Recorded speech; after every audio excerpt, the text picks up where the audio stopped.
ये वैद्युत धारिता का एसआई मात्रक क्या होता है, यानी कि what is the SI unit of electrical capacity.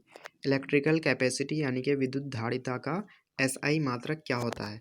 तो इसका जो एसआई मात्रक होता है वो होता है कूलम पर वोल्ट, या फिर इसको फैराड कहा जाता है, कूलम पर वोल्ट या फिर फैराड। तो काफ़ी इंपॉर्टेंट क्वेश्चन है, आप ज़रूर ध्यान रखेंगे इसको। चलिए नेक्स्ट क्वेश्चन की ओर बढ़ते हैं। नेक्स्ट क्वेश्चन, जैसा कि अभी हम लोगों ने देखा, जो कूलम पर वोल्ट यानी कि विद्युत धारिता का जो एसआई मात्रक होता है उसको और किस नाम से जाना जाता है, यानी कि coulomb per volt is called, तो coulomb per volt is called farad, यानी कि फैराड कहा जाता है इसको। तो ध्यान रखेंगे, काफ़ी इंपॉर्टेंट क्वेश्चन है। चलिए नेक्स्ट क्वेश्चन की ओर बढ़ते हैं। नेक्स्ट क्वेश्चन काफ़ी इंपॉर्टेंट क्वेश्चन है, कह रहा है विद्युत धारिता का विमीय सूत्र क्या होता है, यानी कि what is the dimensional formula of electrical capacity. Electrical capacity का डायमेंशनल फार्मूला यानी कि विमीय सूत्र क्या होता है। तो इसका जो डायमेंशनल फार्मूला होता है M inverse L inverse two T पे पावर 4 ए पे पावर 2, यानी कि एम पे पावर -1 एल पे पावर -2 टी पे पावर 4 और ए पे पावर 2, ये होता है इसका डायमेंशनल फार्मूला यानी कि इलेक्ट्रिकल कैपेसिटी का। तो काफ़ी इंपॉर्टेंट क्वेश्चन है, ये आपको बोर्ड में पूछा जा सकता है। चलिए नेक्स्ट क्वेश्चन की ओर बढ़ते हैं। नेक्स्ट क्वेश्चन कह रहा है विद्युत धारिता कैसी राशि है, which type of quantity is electrical capacity. Electrical capacity जो है वो किस तरह की राशि है, किस प्रकार की राशि है। तो इलेक्ट्रिकल कैपेसिटी एक अदिश राशि यानी कि स्केलर क्वांटिटी है, ध्यान रखेंगे। इलेक्ट्रिकल कैपेसिटी एक स्केलर क्वांटिटी है। चलिए नेक्स्ट क्वेश्चन की ओर बढ़ते हैं।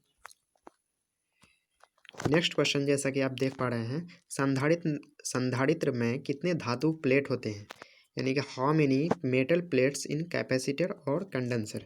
यानी संधारित्र को इंग्लिश में कैपेसिटर बोला जाता है या फिर इसी को कंडेंसर बोला जाता है। तो कैपेसिटर या कंडेंसर में कितने मेटल प्लेट्स लगे होते हैं, यानी कि कितने धातु प्लेट लगे होते हैं। तो ध्यान रखेंगे 2 धातु प्लेट होते हैं इसमें लगे हुए। तो ये हम लोग सब्जेक्टिव क्वेश्चंस में डिस्कस करेंगे जो कौन कौन होते हैं। चलिए नेक्स्ट क्वेश्चन की ओर बढ़ते हैं। तो ये क्वेश्चन काफ़ी इंपॉर्टेंट है। चलिए अगला क्वेश्चन की ओर बढ़ते हैं। अगला क्वेश्चन कह रहा है संधारित्र कितने प्रकार के होते हैं, how many types of condenser या फिर कैपेसिटर।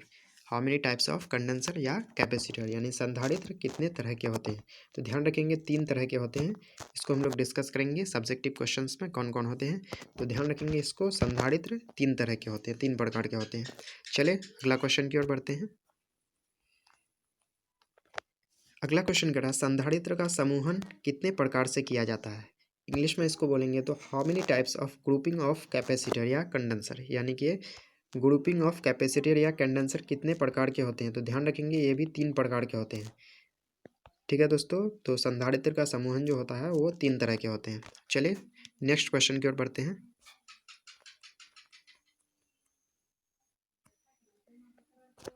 नेक्स्ट क्वेश्चन है संधारित्र के श्रेणी क्रम समूहन के समतुल्य धारिता का सूत्र लिखें, यानी कि right the expression of equivalent capacity of series grouping of capacitors, यानी कि कैपेसिटर्स के श्रेणी क्रम समूहन का समतुल्य धारिता क्या होता है। तो ध्यान रखेंगे 1/c equal to 1/c1 plus 1/c2 plus 1/c3। तो काफ़ी इंपॉर्टेंट क्वेश्चन है, ज़रूर ध्यान रखेंगे इसको। चलिए नेक्स्ट क्वेश्चन की ओर बढ़ते हैं। नेक्स्ट क्वेश्चन कर रहा है संधारित्र के समांतर क्रम समूहन के समतुल्य धारिता का व्यंजक लिखा है, राइट द एक्सप्रेशन।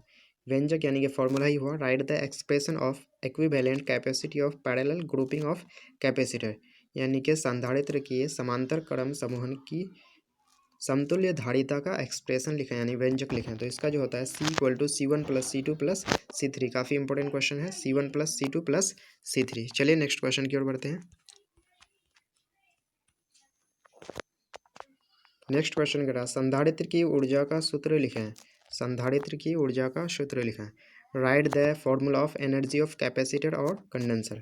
तो होता है half multiply CV square, half multiply CV square होता है कैपेसिटर या कंडेंसर की एनर्जी का फॉर्मूला। तो काफ़ी इंपॉर्टेंट क्वेश्चन है। चलिए नेक्स्ट क्वेश्चन की ओर बढ़ते हैं। नेक्स्ट क्वेश्चन काफ़ी इंपॉर्टेंट है, जो वॉन डी ग्राफ कौन थे। तो वॉन डी यानी who was Van de Graaff. तो वॉन डी ग्राफ एक साइंटिस्ट थे, यानी कि वैज्ञानिक थे। चलिए नेक्स्ट क्वेश्चन की ओर बढ़ते हैं। नेक्स्ट क्वेश्चन करा वॉन डी ग्राफ जनरेटर का दूसरा नाम क्या है। What is the another name of Van de Graaff generator? Van de Graaff generator का दूसरा नाम है उच्च विभव जनरेटर, जिसको इंग्लिश में बोलेंगे हाई वोल्टेज जनरेटर। तो काफ़ी इंपॉर्टेंट क्वेश्चन है, ज़रूर ध्यान रखेंगे इसको।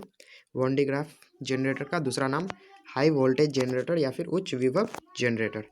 चलिए नेक्स्ट क्वेश्चन की ओर बढ़ते हैं। नेक्स्ट क्वेश्चन करा है वॉन डी ग्राफ जनरेटर से कितने वोल्ट का विभवांतर उत्पन्न किया जा सकता है? How many volt potential difference can produce by Van de Graaff generator? Van de Graaff generator से कितने विभवांतर का कितने वोल्ट का विभवांतर उत्पन्न किया जा सकता है? तो 10 लाख वोल्ट यानी कि 10⁻6 वोल्ट। काफ़ी इंपॉर्टेंट क्वेश्चन है, ज़रूर ध्यान रखेंगे इसको। चलिए नेक्स्ट क्वेश्चन की ओर बढ़ते हैं। नेक्स्ट क्वेश्चन करा वॉन डी ग्राफ जनरेटर का उपयोग कहाँ होता है? तो काफ़ी इंपॉर्टेंट क्वेश्चन है। वॉन डी ग्राफ जनरेटर का यानी where is the use of Van de Graaff generator? तो वॉन डी ग्राफ जनरेटर का यूज़ होता है नाभिकीय विखंडन अभिक्रिया में, यानी कि न्यूक्लियर फिजन रिएक्शन में। न्यूक्लियर फिजन रिएक्शन में नाभिकीय विखंडन अभिक्रिया में वॉन डी ग्राफ जनरेटर का यूज़ होता है, उपयोग होता है। धारा का एसआई मात्रक क्या होता है? यानी कि इंग्लिश में बोला है तो what is the SI unit of electric current? Electric current यानी विद्युत धारा का एसआई मात्रक क्या होता है? तो इसका जो राइट आंसर हो जाएगा कूलम पर सेकेंड, और इसी को एम्पियर के नाम से जाना जाता है। एम्पियर जो एक साइंटिस्ट थे, उसी के नाम पर इसको एम्पियर कहा जाता है। यानी कि विद्युत धारा का एसआई मात्रक कूलम पर सेकेंड, अगर ऑप्शन में है तो कूलम पर सेकेंड या फिर एम्पियर। ठीक है दोस्तों, तो एम्पियर को कैपिटल ए से डिनोट करते हैं, ध्यान रखेंगे। चलिए नेक्स्ट क्वेश्चन की ओर बढ़ते हैं। नेक्स्ट क्वेश्चन कह रहा है कूलम पर सेकेंड को क्या कहा जाता है? यानी coulomb per second is called, तो कूलम पर सेकेंड को एम्पियर कहा जाता है। जैसा कि हम लोगों ने अभी डिस्कस किया, जो एम्पियर को ही कूलम पर सेकेंड या कूलम पर सेकेंड को ही एम्पियर कहा जाता है। चलिए नेक्स्ट क्वेश्चन की ओर बढ़ते हैं। नेक्स्ट क्वेश्चन कर रहा है विद्युत धारा का विमीय सूत्र क्या होता है? What is the dimensional formula of electric current? विद्युत धारा का यानी इलेक्ट्रिक करंट का डायमेंशनल फार्मूला विमीय सूत्र क्या होता है? तो ध्यान रखेंगे, इसका डायमेंशनल फार्मूला जो होता है वो होता है ए या फिर आई। तो इसको इस तरह से भी लिखते हैं M naught L naught T naught A या M naught L naught T naught I. तो ध्यान रखेंगे, काफ़ी इंपॉर्टेंट क्वेश्चन है। चलिए नेक्स्ट क्वेश्चन की ओर बढ़ते हैं। नेक्स्ट क्वेश्चन काफ़ी इंपॉर्टेंट है। इसमें कह रहा है विद्युत धारा कैसी राशि है?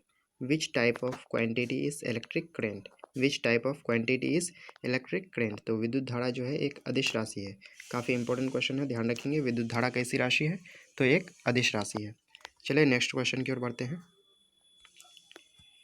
नेक्स्ट क्वेश्चन कह रहा है विभवांतर का एसआई मात्रक बताएं, यानी कि right the SI unit of potential difference. Potential difference जिसको हिंदी में विभवांतर बोलते हैं, उसका एसआई मात्रक होता है जूल पर कूलम।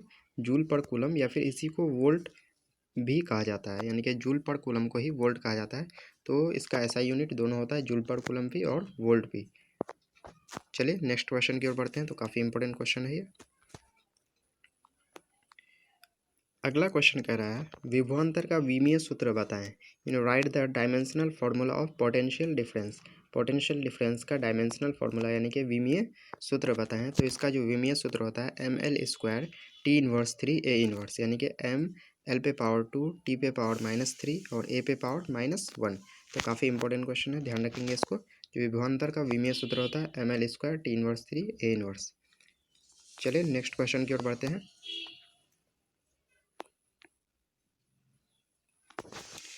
अगला क्वेश्चन जैसा कि आप स्क्रीन पे देख पा रहे हैं, विभवांतर कैसी राशि है? यानी कि which type of quantity is potential difference. विभवांतर कैसी राशि है? तो ध्यान रखेंगे विभवांतर एक अदिश राशि यानी कि स्केलर क्वांटिटी है, ध्यान रखिएगा इसको। चलिए नेक्स्ट क्वेश्चन की ओर बढ़ते हैं। नेक्स्ट क्वेश्चन काफ़ी इंपॉर्टेंट क्वेश्चन है। जो प्रतिरोध का एसआई मात्रक क्या होता है? यानी what is the SI unit of resistance. Resistance का एसआई यूनिट होता है वोल्ट पर एम्पियर, इसी को ओम भी कहा जाता है। यानी वोल्ट पर एम्पियर और ओम एक ही चीज़ है। वोल्ट पर एम्पियर को ही ओम, जॉर्ज साइमन ओम के सम्मान में ओम कहा जाता है। तो प्रतिरोध का एसआई मात्रक हो गया ओम, यानी वोल्ट पर एम्पियर। चलिए काफ़ी इंपॉर्टेंट क्वेश्चन है ये, ध्यान रखेंगे इसको। चलिए नेक्स्ट क्वेश्चन की ओर बढ़ते हैं। नेक्स्ट क्वेश्चन आपके स्क्रीन पे है वोल्ट पर एम्पियर को कहा जाता है, यानी वोल्ट पर एम्पियर इज कॉल्ड। तो अभी जैसे कि हम लोगों ने डिस्कस किया, जो ओम कहा जाता है वोल्ट पर एम्पियर को। चलिए नेक्स्ट क्वेश्चन की ओर बढ़ते हैं। नेक्स्ट क्वेश्चन करा है ओम को सूचित किया जाता है। ओम इज डिनोटेड या इंडिकेटेड बाई। तो ओम इज डिनोटेड बाई, या ओम को सूचित किया जाता है तो इससे सूचित किया जाता है, इस टाइप से ओम को इंडिकेट किया जाता है। चलिए नेक्स्ट क्वेश्चन की ओर बढ़ते हैं। नेक्स्ट क्वेश्चन काफ़ी इंपॉर्टेंट क्वेश्चन है। कह रहा है जो प्रतिरोध का विमीय सूत्र लिखें। Right the dimensional formula of resistance.